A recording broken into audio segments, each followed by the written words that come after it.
I've got a piece of A3 good quality cartridge paper that's already got some drawings on it.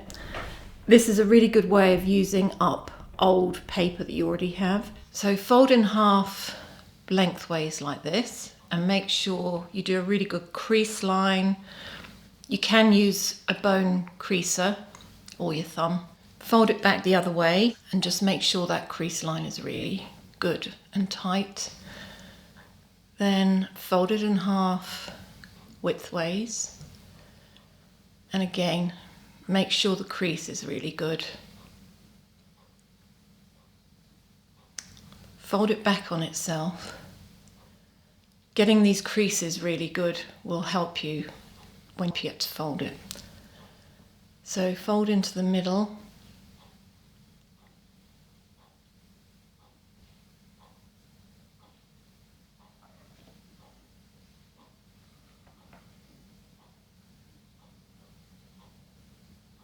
And fold it back on itself again.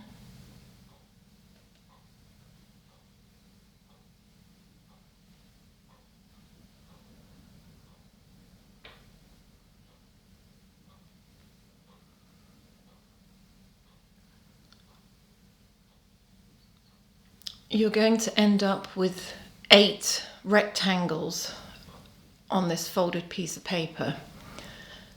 And what you now need to do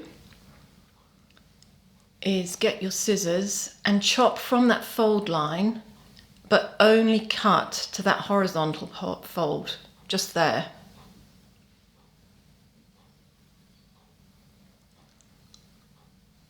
Right, this is where it gets a little bit tricky, but once you've done a few, it does become easier.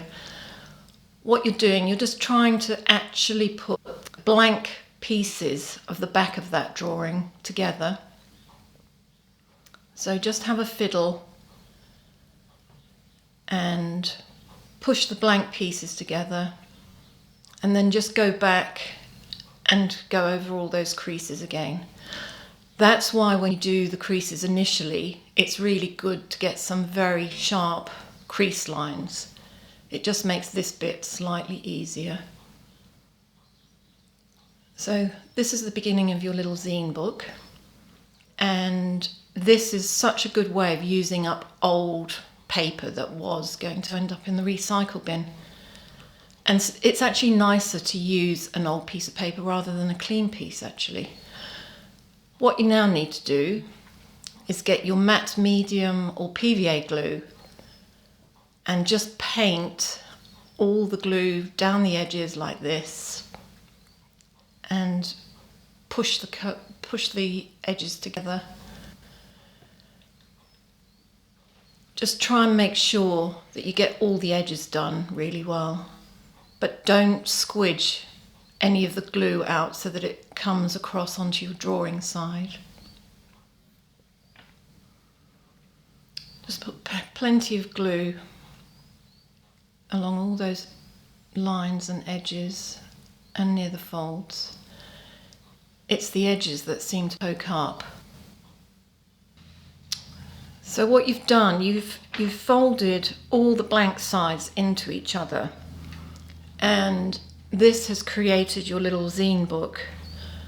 So just keep gluing and pushing, and once you've got enough glue on all those blank pieces, if you fold it up and then put it under some really heavy weights and leave it to dry thoroughly overnight.